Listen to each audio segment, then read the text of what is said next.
So here's us on the Raggedy Edge.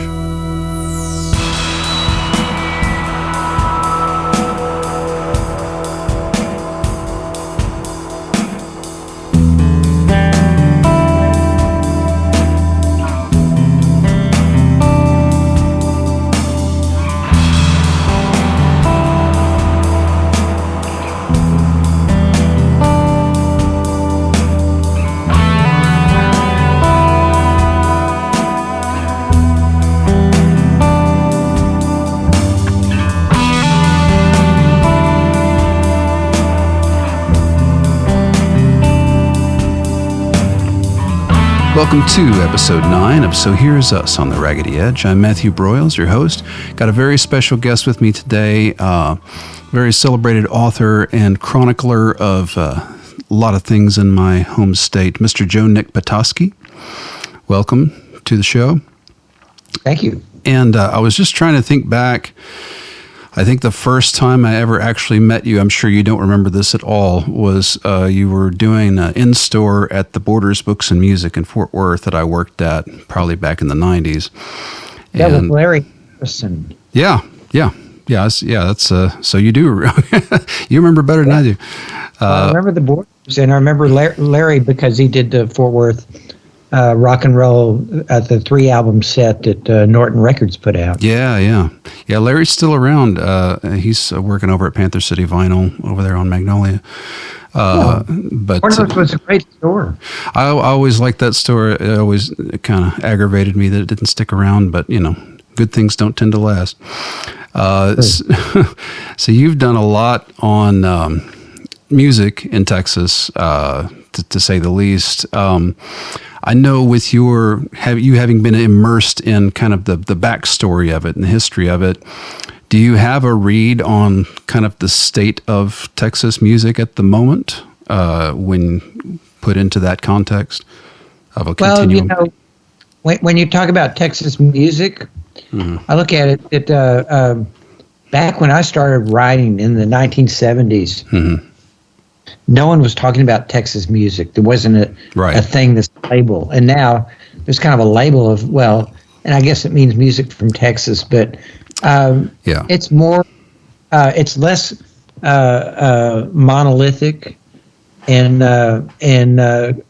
less cohesive and more scattered and represents all kinds of things. So to me, like, Texas music is just music that's authentic. It's got some qualities to it, but there's not a sound. And there's stuff going on all over the place. I'm always hunting and trying to keep my ear to the ground. And probably, I don't know the newest, latest thing anymore. I mean, I have to. It's hard to keep up.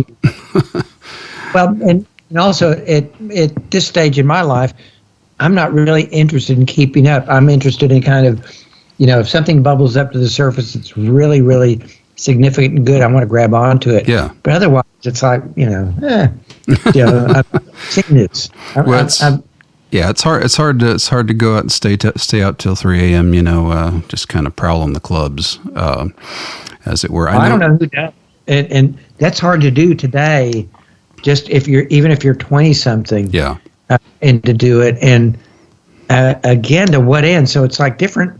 Clubs aren't what they used to be. There's a lot of things what they used to be, but people are still getting music somehow delivered.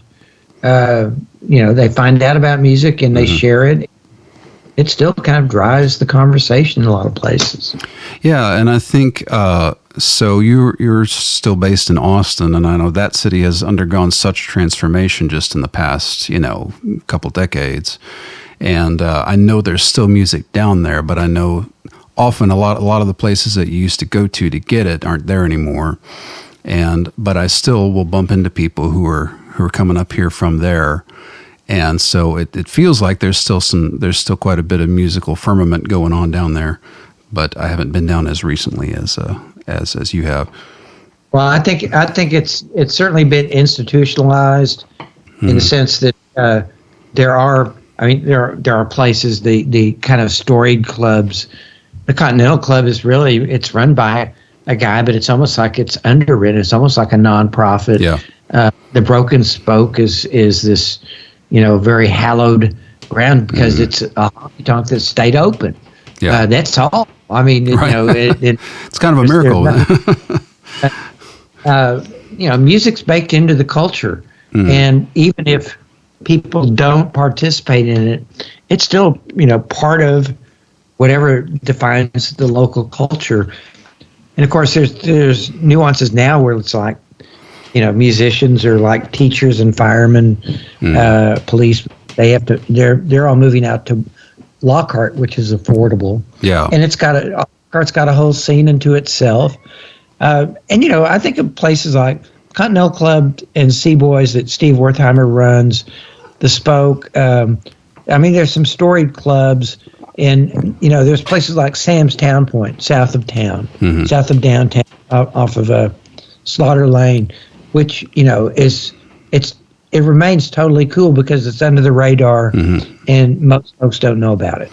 And there's a lot of that going on still, and that, to me, the difference. I left Fort Worth pretty much the last time in 1973, and at that time musicians were kind of, and I think it's still kind of the case.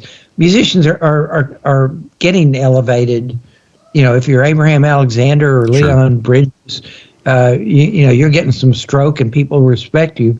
But generally, you're a working musician. You're a step up from being a gang member. Right. It's like blue collar, and it's kind of like it's not a reputable gig. No. In Austin, it was never really reputable either. But people perceived it as such. Sure. And so musicians had a certain nobility about them in the social order, and I think that still holds. And it's just that I don't know where it's all being made. I mean, it's being made in all these little corners. A place like Sahara Lounge where all the African music's going down. I don't know what's happening there. I don't hang out much anymore. Well, it's funny too because I was talking with some friends of mine who were closer to my age, and we were like, "Where are the kids playing now?" And I was thinking, probably they're not telling us because they don't want the old people around. So we may not find out. The whole idea of clubs, playing in clubs, a place that basically makes its money by selling either beer or wine or liquor, and staying open to a certain hour. That's kind of like, I'm seeing music performance in many more different contexts. Yes, absolutely. Much more music during the day. Yeah. Or, that's, I think there's more bands than ever. With as far as things like South by Southwest. Yeah. But most of them are not bands where people think I'm going to quit my job and make a living doing this. They're doing it because they love doing it. Yeah, and it's easier than, as a musician, I will say, it's easier than it ever has been to just make music. As far as making a record at your house, back when I got started in the early 90s, that was not really possible to that extent. And then once you put it out, you can push a button and it's available in the entire world. So, from that standpoint, the music is still going to get made. The difference is, whether you can translate that into some sort of job or if you are just going to do it just because you're going to do it, Well, it's much easier to do it for doing it and not, hold aspirations that are going to probably end up frustrating you, even if you're successful at what you're after. But, that's the one thing is when in the 70s in Austin, that became a thing, and it held on to some extent where there were a number of musicians playing in bands, playing clubs. You weren't necessarily signed to a record label, but you could make a living. Yeah. And I think that's harder than it used to be. But it definitely is.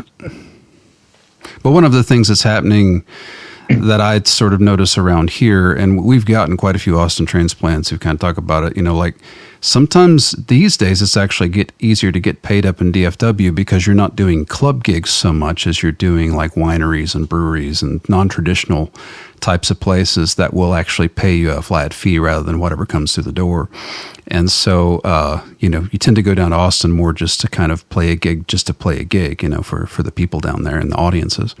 And it's kind of a shift that's happened just in the last couple decades, I guess. That I I've think noticed. that really holds pretty much anywhere that you got to think on your feet. And like even huge bands. Yeah. Their corporate gigs are paydays they don't like talking about, Right? Because they're shitty gigs, but the money's good. It's hard to turn them down. Yeah, wineries. What do you got? Where can you play? Yeah, and that's where a musician has to be a lot more nimble thinking. Yeah. As far if they've got something to say, if they've got music they want to share with people, in order to get it out there, they have to be willing to get it and put themselves in situations they may not have had to do so 20, 30 years ago. Absolutely. And it's, and to just accept the non-glamorous parts of it, I mean, loading in, loading out, and taking care of your own business, taking care of your own publicity and promo and things like that. You kind of have to be more than just one thing. You can't be sort of the person who just walks out on stage and does the gig. You have to do the other stuff too. And that can make you a more well-rounded person, in many ways, but it can also be frustrating sometimes. Well, this goes for any creative. It's hard to do what you do to create something, but to create and then to sit around and wait for someone to come discover you, right?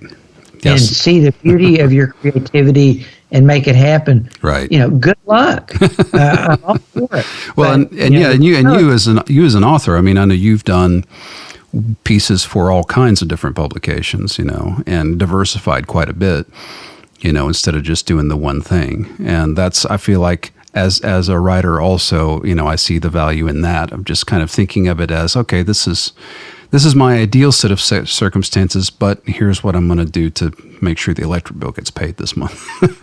You have to do both, and that's up to the individual as far as to what degree do you have to worry yourself. But I've been, actually right now is kind of indicative that I'm juggling two writing projects, actually a third one, but one I'm doing a history of the Rice University School of Engineering, and it's a money gig. Yeah, I'm doing it for my friend DJ Stout, who does design and is doing this big package for Rice. And it's I like telling histories, and it's been everything I've learned is kind of a crash course, and it's something new. And on the other hand, I'm doing liners for a big box set of the 50th anniversary of Antone's nightclub. So much of that was like automatic, stuck in my head already. I knew the story. Yeah. But I decided to go out and do a little bit more. But one is like it's a crash course of you're learning something new. Everything about it is new. And you're trying to figure out what is this and how do you tell that story. And the other something you've just done is a matter of course, which, that's kind of Antone's that I've been telling that story without telling this particular story. I've been telling that story for a long time. So some things are hard, some things are easy, and it's what turns you on. I'm at the age where I really don't need to work anymore. I should be retired. I could be retired, and I still do a little bit of work, but I'm not that driven anymore. I mean, I'm 70. I'm about to be 74 years old, and as far as drive, I dropped that about the time I turned 70. I've always been driven and self-motivated. If you're going to write, if you're going to create music and do things like that, it really helps to be self-motivated. Oh, yeah. And to go there and do the hustle. I know how business works. Yeah. I know how publishing works real well. Yeah. Because I've done every kind of book deal you can, from nothing for an academic press to six-figure advances for a major publisher. And there is no one true path. Right. And I'm kind of of the mind, I've done all those, and give me a subject. I've asked myself, is there something I want to obsess over for 2 years at least? And then I'm going to get maybe anywhere between 2 weeks and a month's worth of glory and buzz, and then it goes away. Right. And it's like, I've done that, so I don't really need to. Right. So I'm dicking around with a few things that I'm interested in, and whether other people will be interested in, I have no clue. Well, but that's kind of what I'm going to be working on when I get these two projects done. Well, for someone who's not driven, working on 3 projects is, that's not insubstantial. but that, multitasking is part of the deal for writing. Right. Definitely, if a book's great, and a book is singular, but it's also something that takes years to complete. You can't do it in a matter of months. Right. And you can do a good job. And instead of doing that, I'm always doing articles. So I'm finishing an article on the lower Guadalupe River for Texas highways. I just turned in a review of Michael Corcoran's book on Austin music for Texas highways. And I did a thing on a guy that is taking all these, is documented Victor Wembanyama's murals in San Antonio. So, those are oddball things, but it's just like, okay, that interests me. Yeah, I can do that. Yeah. We talk about telling old stories. I know. So you and I have Robert Ely in common because almost every time I played the Flying Saucer, back in the day, Robert Ely was the guy playing and playing before us. And I kind of got to know him and Tone Summer, who was his longtime guitarist who passed last year. And I know you did a whole book on Robert Ely and kind of the whole thing surrounding him. Where does he fit in kind of the Texas music picture? It's kind of hard to look at him in the big on the bigger stage, because I was thinking of that. I'm friends with Mike Buck, who is his Robert's original drummer, and Mike and I hung out with each other, and that was the inspiration of this oral history that I did a few years ago, because these guys always had great stories, and I used to go watch them play, but it was definitely it was a Fort Worth thing, and you really had to be there. And, that goes to me going back to, the Bluebird nightclub was pretty cool. Yeah. And it was a great experience. But, if you're solid, you went to Mabel's Eat Shop across the street first, which was low down and funky compared to the Bluebird. But so anyhow, in the 70s when I started hearing Robert, and I'd go listen to him, and when they made the transition from Mabel's to the Bluebird, things started happening. But a couple times I got him to come down and play in Austin. And it's kind of like Guinness Stout.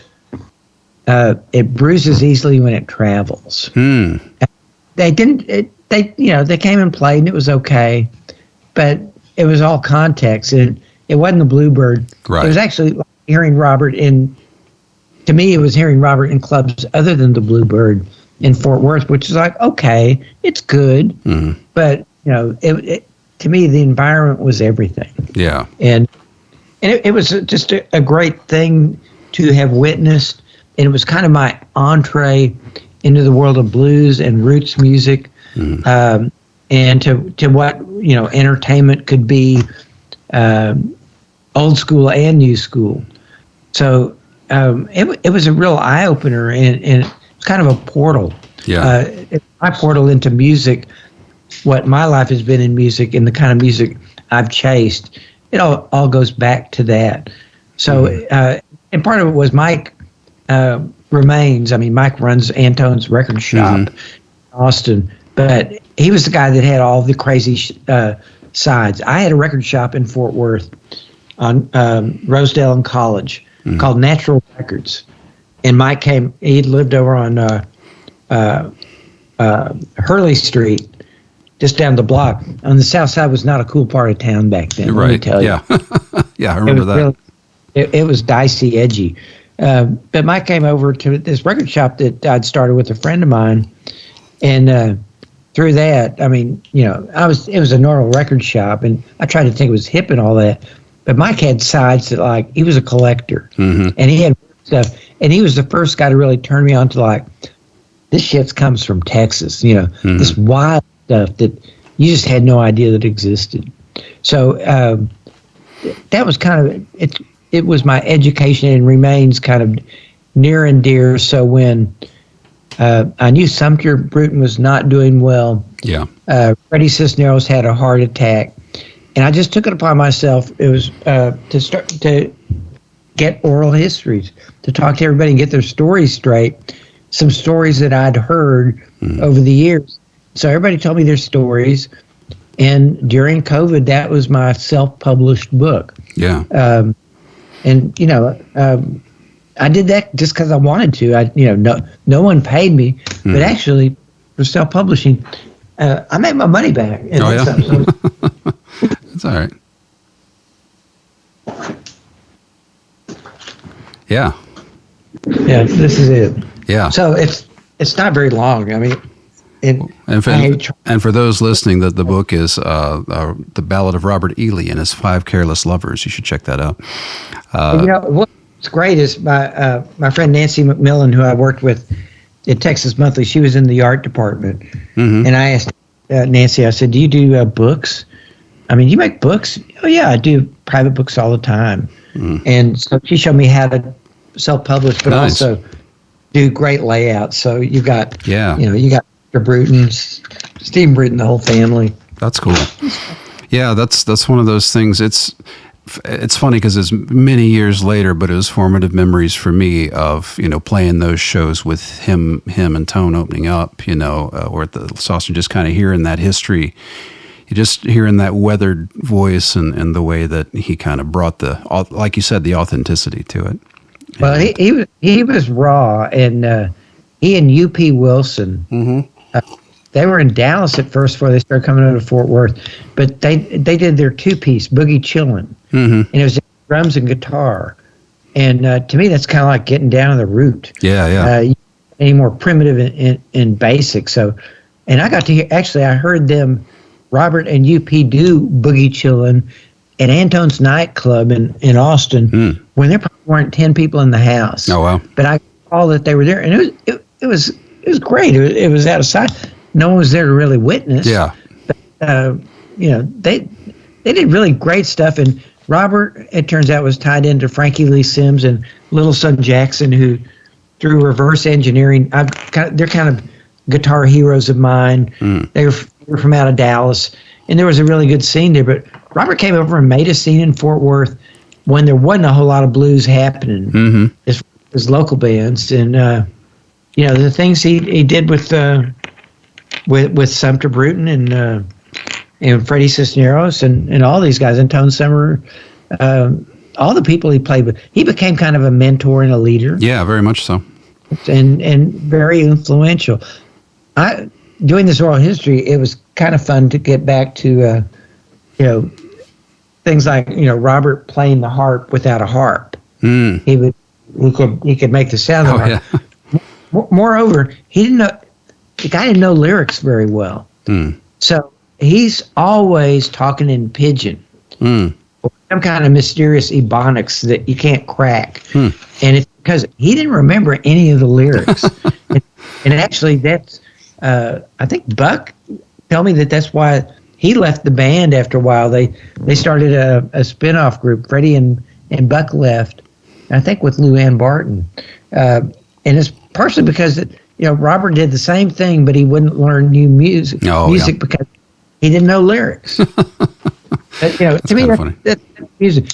But to be able to go to Bluebird and see, like, he'd always have sit-ins, and some pretty great. And my favorite was Curly Barefoot Miller, the world's oldest teenager who was a barefoot tap dancer. Oh, wow. And he went back to, goes back to the 1930s in entertainment. But he'd come and do his shtick at the Bluebird. And that was, pretty great stuff. Well, it's interesting, too, because you'd have these, it's kind of have these handoffs like, Stevie Ray Vaughan, I know, had kind of, known Ely and it kind of, so it was sort of a pass off from one generation of blues guys to another, during the period where I was coming up. And it's interesting to then having watched that kind of keep going, further on. Although right now Fort Worth is without a blues club, unfortunately, but there's a lot of people keeping that spirit alive, though. Guys like Little. I heard the Bluebird was someone had it, and they were kind of fixing it up, but from what I understood, it was going to be a sports bar or something like that. Well, and that's the problem is there's a lot of venues that happens to. Is you go, oh, they're reopening it, but then it's just not. There's people making noise about reopening the Caravan of Dreams, and I kind of wish they wouldn't because I'm worried they're going to screw it up. Well, the thing is, for whatever the reasons it happened, I don't think you can kind of get that back. No, you can't. You can't get that back. Whether Ed is involved or not doesn't even matter. No, it's just that was something where that's when Ed was a true patron of the arts. Yes, very much so. He subsidized that, and it needed subsidizing. It couldn't run on its own. Well, I remember downtown Fort Worth. Used to not want to go down there. I mean, it was pretty sketchy as well. Back in the '80s, and to have just kind of a gym like that, just sitting there. I nearly cried when they tore it down, but and to me the insult was that it closed for a steakhouse. Right. Come on, you can do better. Yeah, that's the unfortunate bit, but I do think that as you were talking about, kind of the place and the time is sometimes as important as the music itself. Like there's if you think of a snapshot of, let's say Armadillo World Headquarters in 1976 or whatever, like that's a snapshot of a period that is itself and is not ever going to be repeated in the same way that Caravan of Dreams in the early 90s is not going to be repeated. A lot of Deep Ellum. It has ebbs and flows, and some of its peak periods, they come and then they just go, and you just have to kind of soak them in while they're here and know that they're not forever, After I got to Abraham Alexander, I started hearing about this folk club in Fort Worth. I don't even know that he worked it, but a place where folkies could work, and and they're featuring them, and then it closed recently. Yeah. And there was a scene, but now there's not a scene. But that's happened so many times, I mean, I remember the Grotto back in the 2010s, was kind of a hub for all the Fort Worth musicians, and then that closed, and we all kind of dispersed and found ourselves in other places. And then the great part about music, though, is there's always a new generation coming up. So, they create their own hubs and nexus, and you can kind of watch it carry on. And I see a lot of through lines because I'll see young people like covering Townes Van Zandt or something like that, but then also playing the new stuff and pushing things in new directions, which they absolutely need to be doing. And I'll hear from people in Canada or whatnot talking about St. Vincent, or Polyphonic Spree or something like that. And so there's that's Texas music too. Yeah. And it doesn't fit into the mold so much, but some artists do. Charlie Crockett seems to fit into what we perceive as Texas or country, and he's pretty true to all that. Mm-hmm. I really like. I've been listening a lot to Dylan Bishop. Yeah, and I like what he does, and it's kind of like I know there's almost pressure on him. Be traditional, do things like the old school, but he wants to go kind of blaze his own trail, and he's still figuring it out. Well, and even guys like Leon Bridges, I mean, he's doing his own thing too. I mean, it's not what people think of as Texas music, And but you know what? I'll say this: that he's probably. I would argue that I don't know. Maybe Beyonce gets a little more love, but Leon internationally is one of the best Texas musicians out there, period. And that kind of flipped me out going to Europe a few years ago, how huge he was on the festival circuit.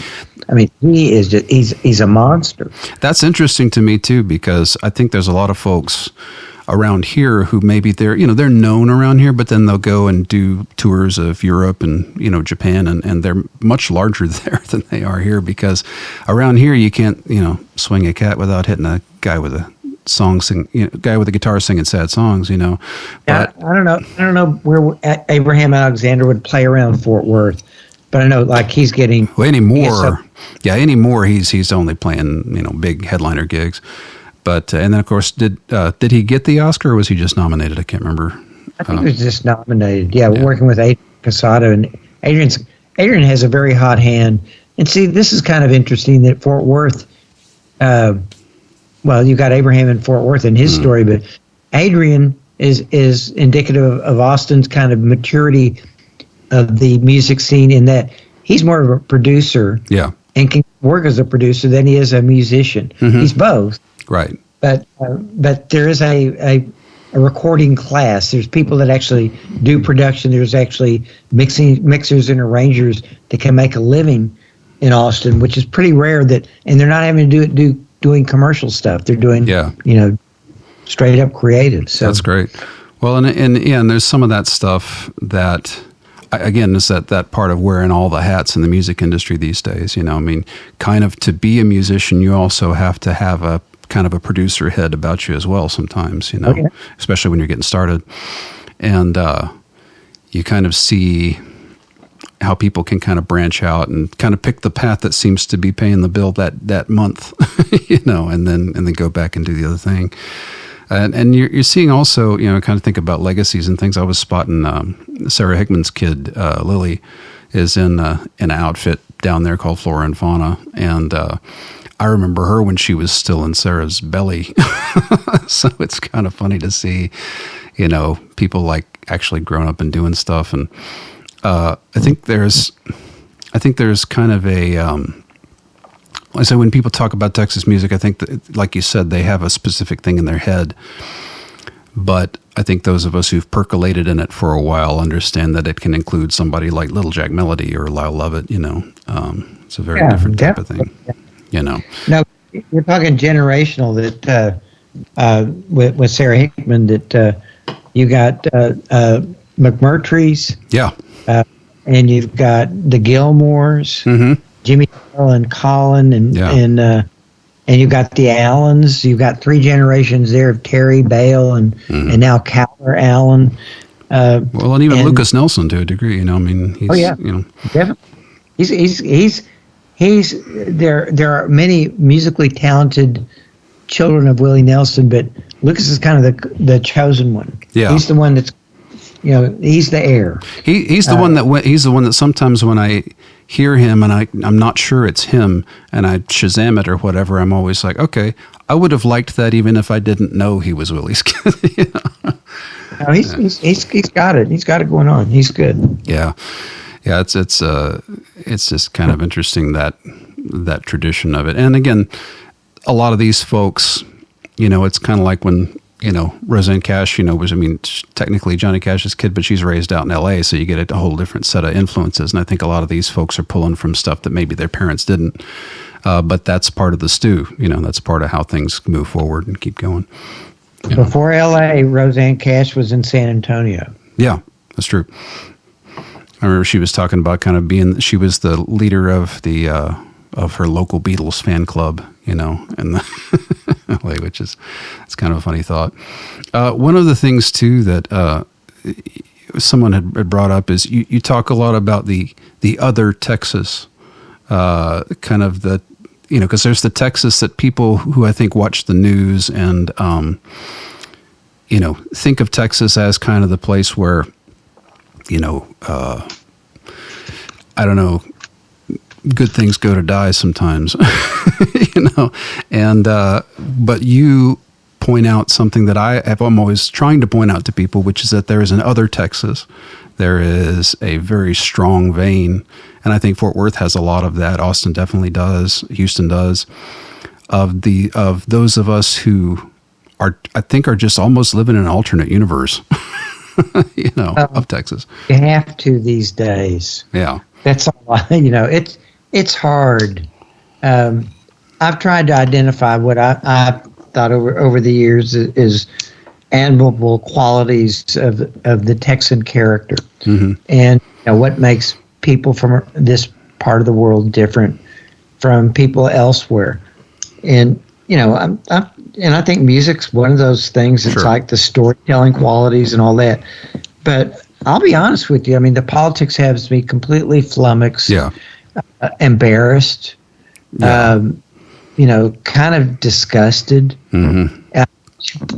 I'm sure there have been people like that since Texas started. Of course.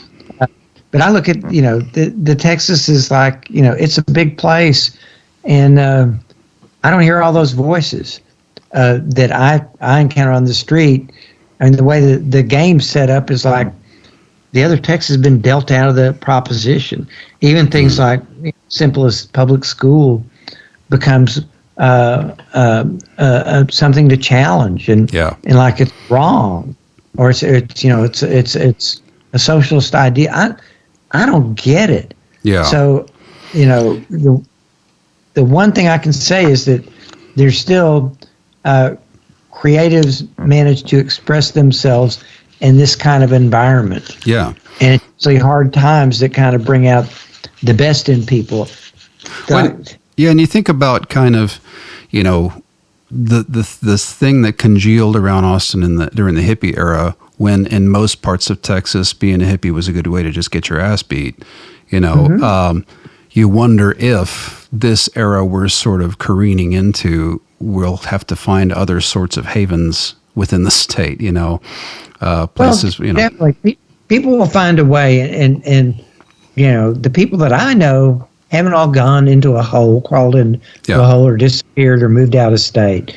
And it's a matter of, how they end up expressing themselves or reacting to what the situation is. I've always been hopeful. I'm less hopeful now than I have been, just like the clock's running out on me. I don't see it changing in a way that really gives me a lot of hope or excitement. And that's just, maybe that's part of aging. Well, it could be, but it's also, I think we're in such a period of, there's an awful lot of darkness right now, and an awful lot of, standards that have just completely slipped. And, I don't like to think Texans are a mean people. Yeah. But it seems like the people acting on our behalf there's a lot of meanness. And it's like, up with this. Because my Texas, and when you talk about the other Texas, my Texas, I'm a border rat. I've been to every border town on the Texas-Mexico border. Love to go visit both sides. And that's all.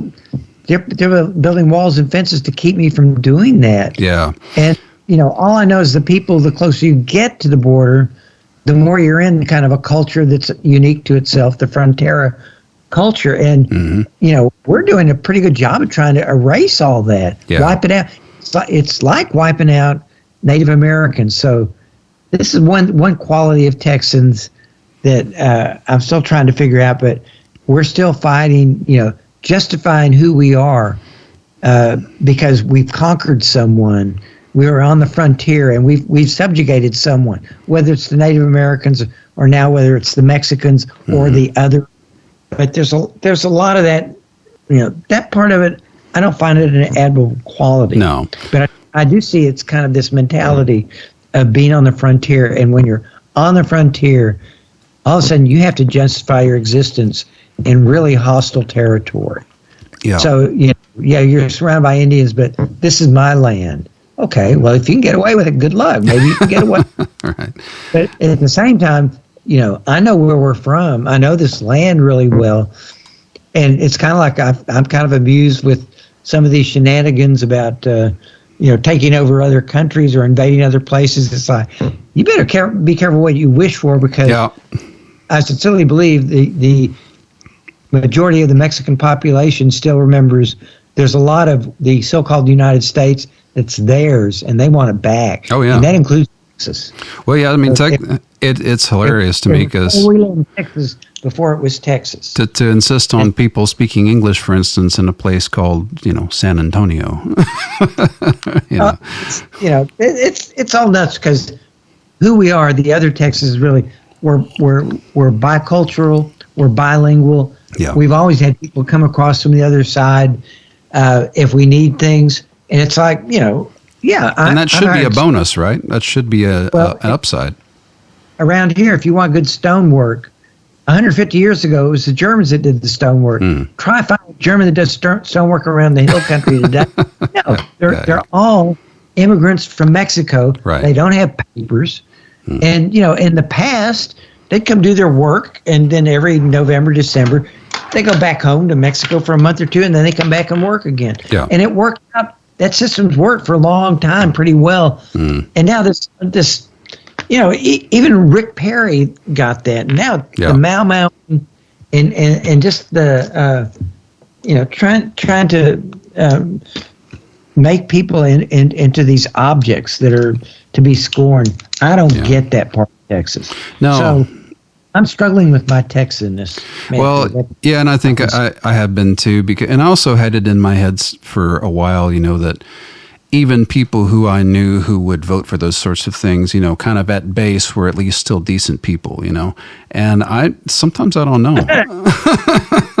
But, the other Texas is the fiercely independent, and that goes back to Maury Yes, Maverick, absolutely, right. The original Maverick from San Antonio, who, he was generally always outnumbered, but he got his way. And I look at people like, great voices like Molly Ivins. Yeah. God, I wish it was Molly Ivins. I miss Molly Ivins a lot. And, I miss these kind of firebrand politicians that we used to have. Yeah. I'm just kind of waiting where they are. But I imagine they're around. They're just not. I mean, well, right now, Jasmine Crockett's doing a pretty good job. You know what? That's you're right, and that's I've been actually starting to pay attention to her because she's willing. She's got a smart mouth. Oh yeah, and she's willing to flap it. She reminds me a little more of the Nan Richards type, it's. We're talking about kind of the border region. I know one of the things that you and I have in common as well is a big love of the Big Bend region because you've done some pieces on that. And it's for people who haven't been there, it's often difficult to describe the pull of it, and the kind of feel that you have there. To me, I get a sense there that I don't really get anywhere else that I've ever been. There's something to it. Well, it's falling off the edge of the earth. It's like, you're definitely not where you've come from, wherever that is. It's a different place. Yeah. It's it's kind of, to me, it's mythical Texas because it's really wide open spaces, mountains, desert, long distance views. But again, I have enough of a history. I kind of look at Terlingua and it's like, these bro party crowd. Who are these people that are showing up? Yeah. Crowd count is higher in the Big Bend National Park. Balmorhea Pool, which is my favorite spring-fed world, is in the summer you just can't go on Saturdays or Sundays anymore.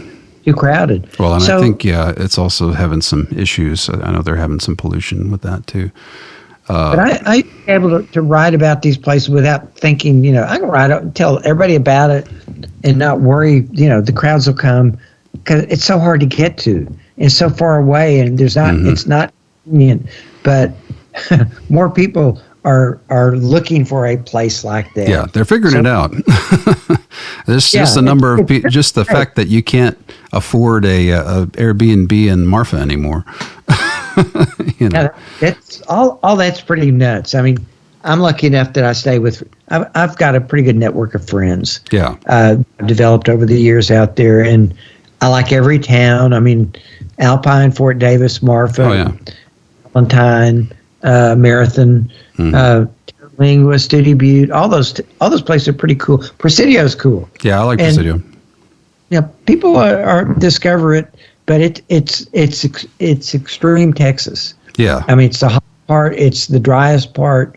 It's the droughtiest part right now. But it's also kind of it's mythic. Yeah. And on the other hand, those 200-mile views are not as common as they used to be. No. There's pollution. Well, and they're having trouble, I know, with the observatory, where there's getting to be more light pollution now with a lot of the rigs popping up closer to it.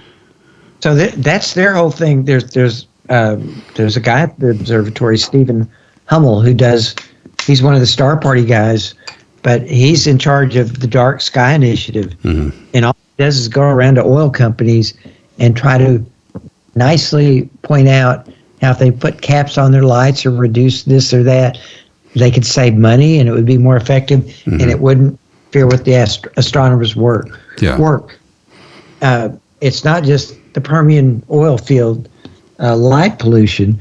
It's all these satellites being launched into space that astronomers are having a hard time doing their work, period. Yeah. Just at McDonald's, everywhere. Yeah, that is definitely an issue. And I don't know. It's weird that part of the state is now, being discovered sort of again, but then again, so much of the rest of the state has already been, pretty much filled in. So I guess eventually we're going to get that far. Well, I don't.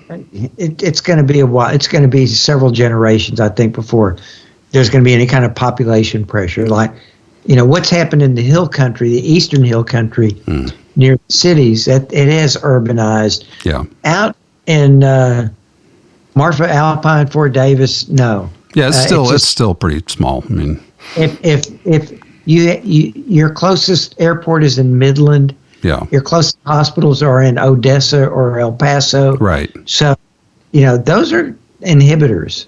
Oh, yeah. A lot of people make that move. They, I need medical. I need to be near a doctor. Or even just basic things about, like I always make sure I fill up in Alpine before I go to Terlingua because they may or may not have gas when you get there. So, But you know what? That's fun. And it's going to places like that or places where your cell phone may not work all the time. Yeah. Yeah, I went down there one time, and about the time I hit Fort Davis, there was some backhoe had hit a line in Fort Stockton that had cut the entire Big Bend region off from all communications or anything. And it's like, you think about just one line that's connecting them to the entire world. It's kind of crazy.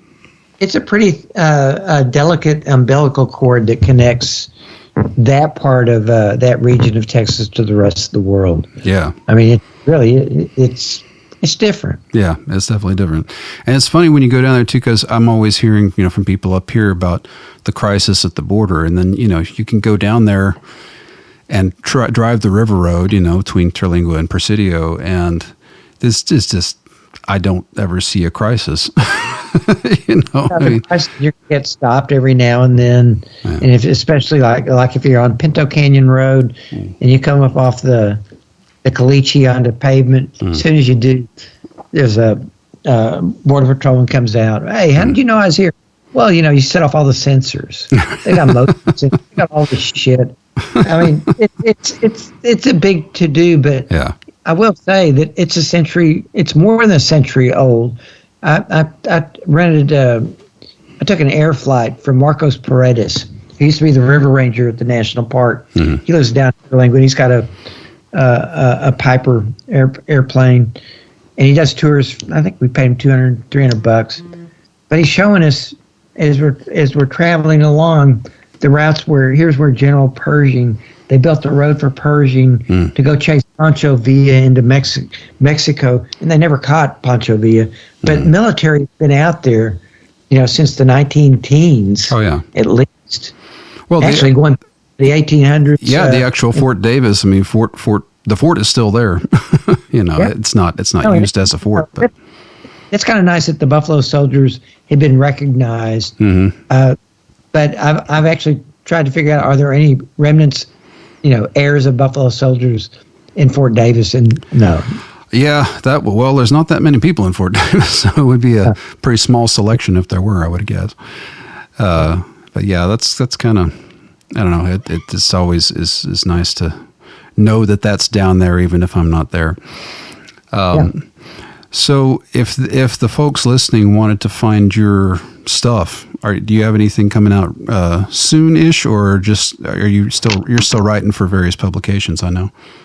No, I've got like I said, my book review of Michael Corcoran's Austin book will be out, I hope, this week on Texas Highways Online. No, I've got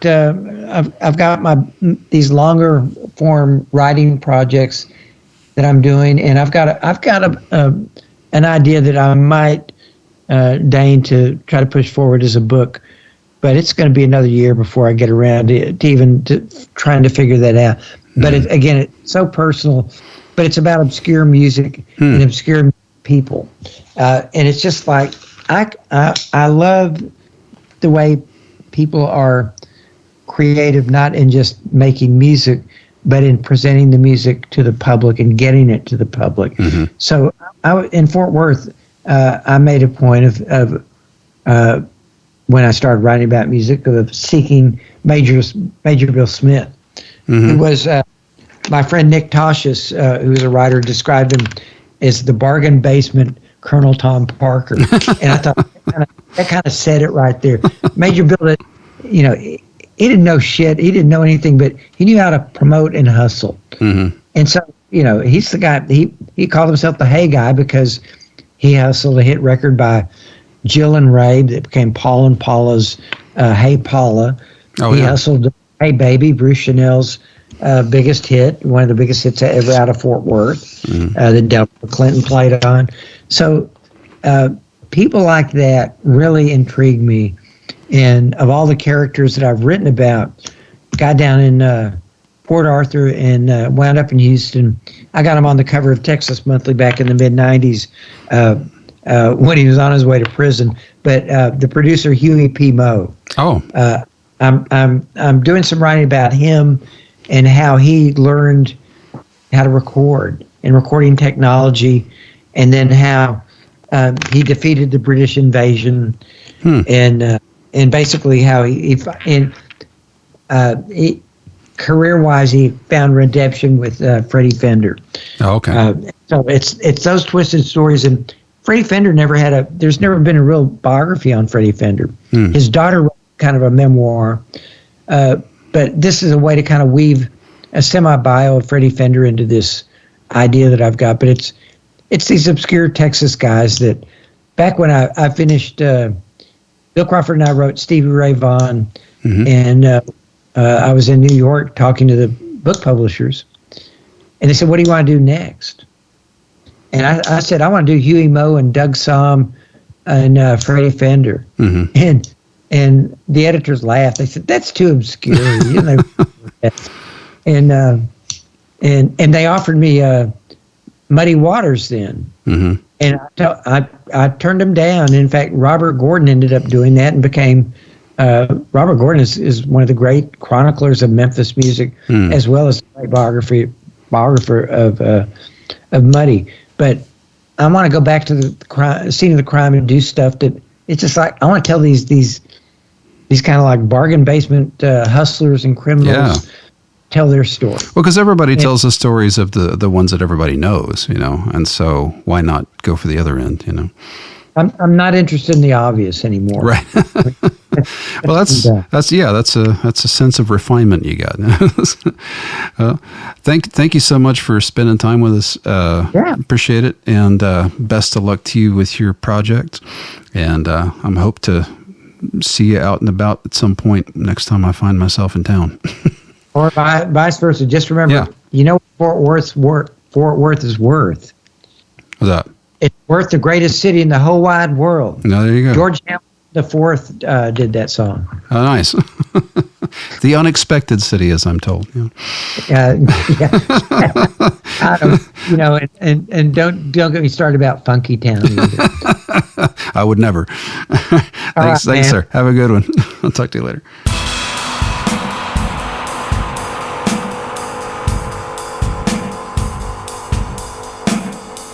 This program is brought to you by Naive Media. Visit thematthewshow.com for info on this and other programs.